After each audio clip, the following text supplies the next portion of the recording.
আমি আপনার নিরাজপুর রাজ্যের আনাচে কানাচে ঘুরে বেরিয়ে দেখেছি, যেখানে খাদ্যের প্রয়োজন সেখানে দিয়েছি খাদ্য, যেখানে বস্ত্রের প্রয়োজন সেখানে দিয়েছি বস্ত্র, যেখানে ঔষধের প্রয়োজন সেখানে দিয়েছি ঔষধ।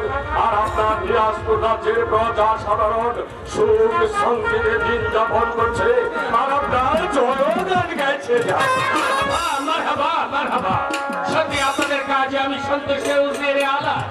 একটা কথা খেয়াল রাখবেন, রাজ্যের রাজা এবং রাজ কর্মরাজ্জারীরা যদি কাজে গাফলতি দেখায়, তাহলে রাজ্যের প্রজা সাধারণ অলস হতে বাধ্য। আপনাদের প্রতি আমার অনুরোধ, আপনারা সবাই সতর্কভাবে কাজ করবে। আমি তাই করবো জনাব, সেদিকে আমি তীব্র দৃষ্টি রাখবো জনাব। রাজ্য পরিচালনা করতে করতে আমি বড্ড ক্লান্ত হয়ে পড়েছি, তাই আমি স্থির করেছি কিছুদিনের জন্য শিকারে যাব। এতে আপনার কি অভিজ্ঞতা? আপনি শিকারে যাবেন, এত অত্যন্ত আনন্দের কথা, কিন্তু আপনি শিকারে গেলে পরে আপনার এই বিশাল নিরাজপুর রাজ্যটা কে পরিচালনা করবে? এই রাজ্যের মধ্যে আমার পরে আপনার স্থান, সে দায়িত্ব আমি আপনার হাতে ন্যস্ত করতে চাই। আমি কি পারবো এই গুরু দায়িত্ব পালন করতে? সে বিশ্বাস আমার আছে, বিধায়িত দায়িত্ব আপনার হাতে তুলে দিচ্ছি। যাবো না, আপনি যদি আমার উপর এতটুকু বিশ্বাস রাখেন, তখন আমি ওই নিরাজপুর রাজ্যের প্রজা সাধারণের সম্মুখে দাঁড়িয়ে আপনাকে আমি কথা দিচ্ছি, প্রয়োজন হলে এই উজিরে আল্লাহ নিজের জীবনটা উৎসর্গ করে যাবে।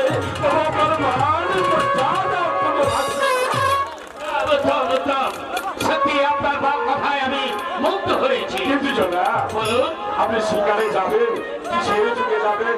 আপনি কি অশ্ব আরোহণে যাবেন নাকি বজ্রা যুগে যাবেন? আমি শিকারে বজ্রারোহণে যেতে চাই। আমি তাই করছি। থাকবে আমার ঘোড়া। ঠিক আছে, যাবো না, আপনার শিকারে যাবার সমস্ত আয়োজন করছি। আপনারা তাই করুন।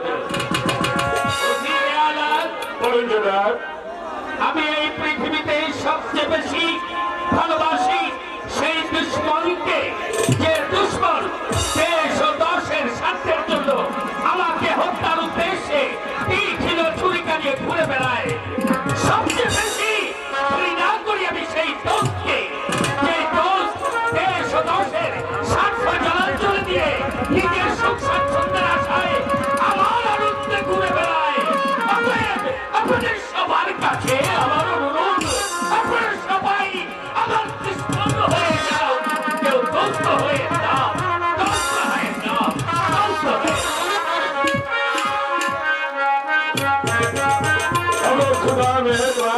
তোমার কাছে আমার একটাই চাওয়া, আমি যতদিন পর্যন্ত এই পৃথিবীতে বেঁচে থাকবো ততদিন পর্যন্ত যেন ওই নিস্তাভার বাদশার চাকরি করতে পারি। এইটুকু তোমার।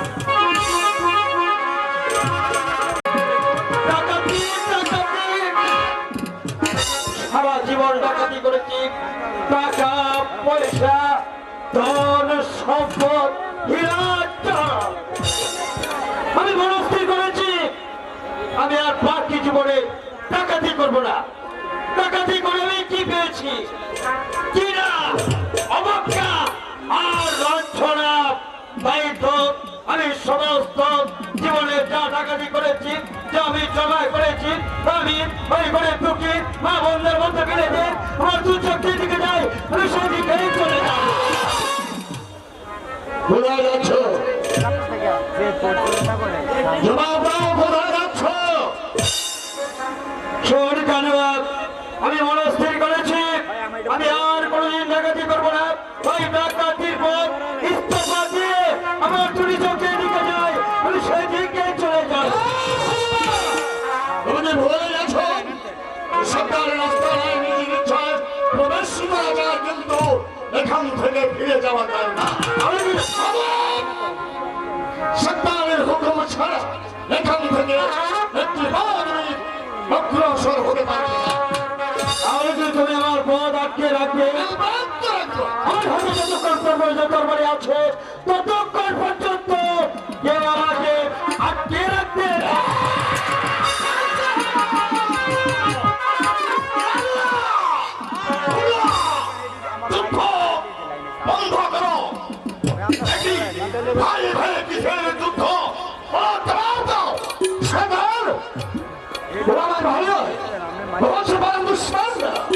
আমাকে এখানে বিপদে ফেলে আমাকে রাস্তাটা ছেড়ে ওইখান থেকে চলে যেতে যাচ্ছিল।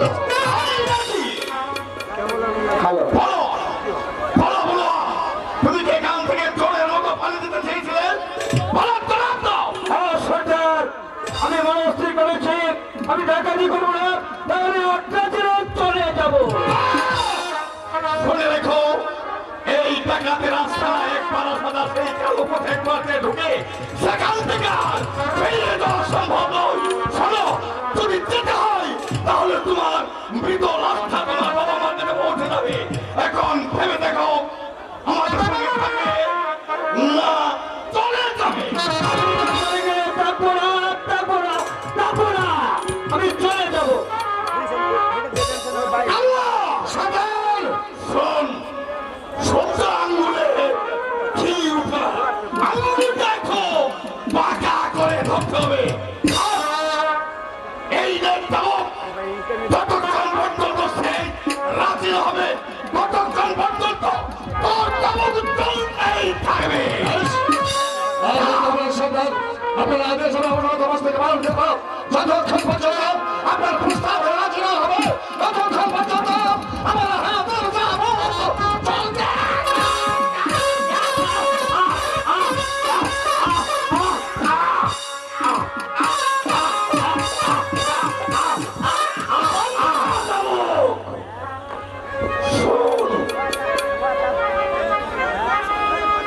এইভাবে হবে না, তাকে তাবুক দিয়ে রাখতে কোনো সম্ভব হবে না। তবে কি হবে সরকার?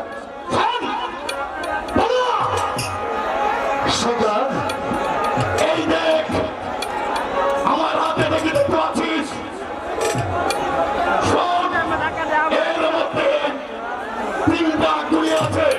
আমি 1 থেকে 3 বলার সঙ্গে সঙ্গে যদি রাজি হস তো ভালো, আর যদি রাজি না হস তাহলে তোকে এই পৃথিবীর মায়াতে চলতে হবে।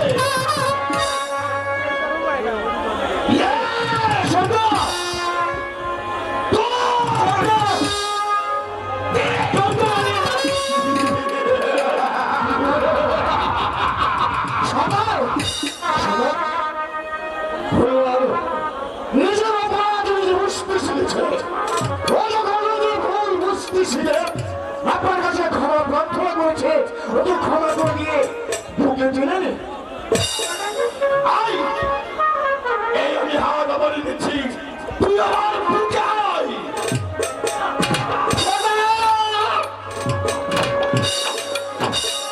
সরকার আমি বলছিলাম কি, ওই জমি যখন টাকা দেবো টাকা রাজি হয়েছে, তাহলে সেই সাথে একটু সুরা আর পয়সা এখানে এসো। তুমি শুধু অনুমতি নেবে আর কিছু না। সরকার আপনি অনুমতি দিয়েছেন? বলুন সরকার। পুরো যখন আমাদের প্রস্তাবে রাজি হয়েছে, তাই এই আনন্দের দিনে একটু আনন্দ করতে চাই। আমরা সাক্ষী পাইছি, এদেরকে নিয়ে আয়, ওরা নাচবে গাইবে, আমরা মরছে দেখবো।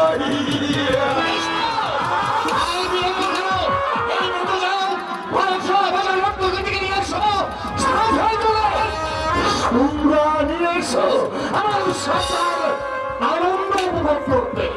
যাও।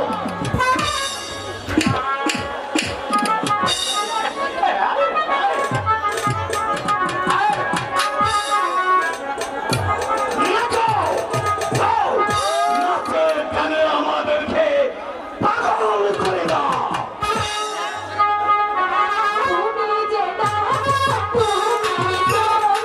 তুমি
আসো দেখ তোমরা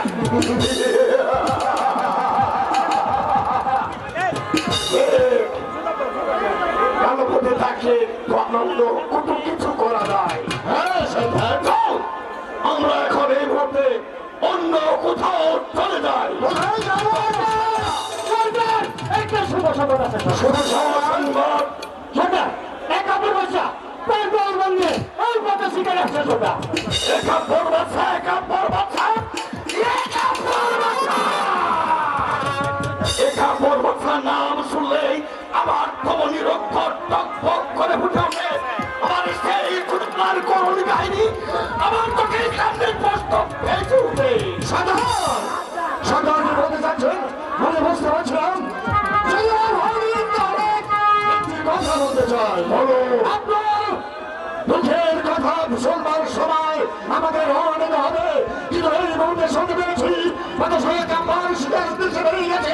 আমাদের সমস্ত দল বল সহ আমরা সাহায্যের একটা মানুষের কাছ থেকে সমস্ত কেড়ে নিয়েছে।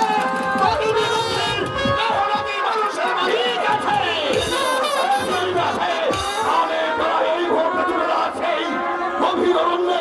সেখানে গিয়ে এই বাচ্চার যা কিছু হবে সব কিছু হরণ করে নিয়ে আসবে এবং এই দুঃখী মানুষের মধ্যে আমি সব ফিরিয়ে দেবো। আমার প্রতিজ্ঞা। তাই হবে, চলো।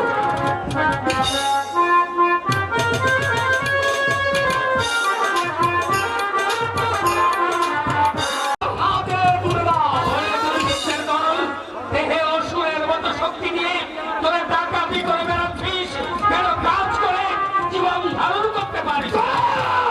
কোনো কথা নয়, তোমার কাছে যা কিছু আছে কথা সর্বস্ব দাও, নইলে আমরা তোমাকে কুকুরের মতো হত্যা করবো।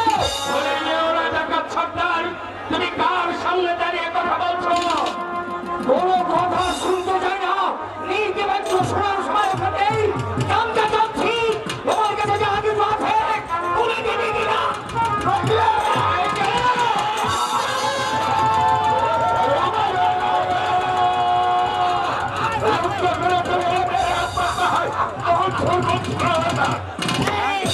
আরে সালারা তোরা কোন আছিস?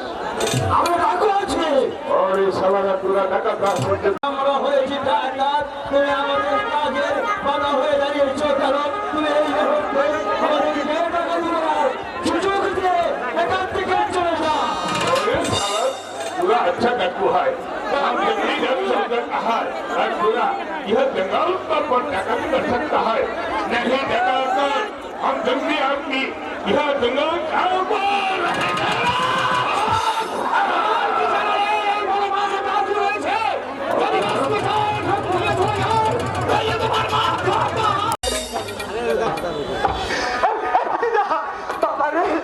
যার কানে এই এক করে দূরে ওই পারে থেকে এই পারে আইছি একটা হবে ডাঙ্গর খুশি। अरे बेटा चुप कर बेटा हम लोग टाइप कर ले আমারে তো কষ্ট লাগছে। आगे आगे बुझ चले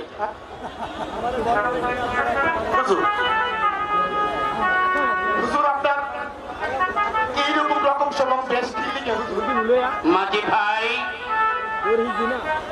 আমি জানি আমার মুখ দর্শনে তোমাদের অন্ন জোটে না,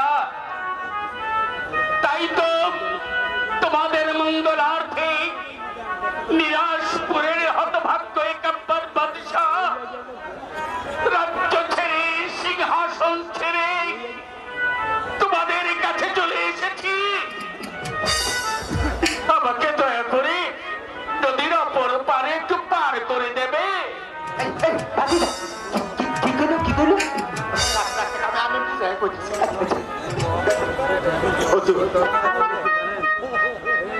আমরা উর্বশিষ্ট মানুষ আমরা বুঝতে পারি নাই হুজুর এই পৃথিবীতে সন্তান দেওয়ার মানি একজন আমরা না জেনে না বুঝতে হুজুর অনেকেই সন্তান নাই যাদের তাদেরকে আমরা আত্মরা বইলাম ঘৃণা করি হুজুর সেটা ভুল করছি হুজুর হুজুর আপনি আমার আমার আঙ্গুল মাফ করে বাবাজি খান না, দোষ তোমাদের নয়, দোষ আমার ভাগ্যের, আমার অদৃষ্টের। যদি তাই না হবে, আমার রাজ্যের প্রজারা কেন এক একে সবাই চলে যাবে? তোমরা আমাকে অপর পারে একটু পার করে দাও। আয় হুজুরাই, আয়। ঠিক আছে জাহাপনা আপনায় উঠে নাই উঠে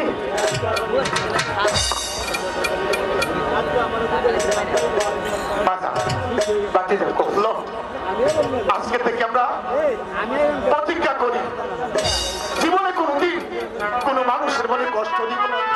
আমার কথা আজ আমার যেন কেউ কষ্ট না পায়। মাথা ঠিক আছে জামা গান জামা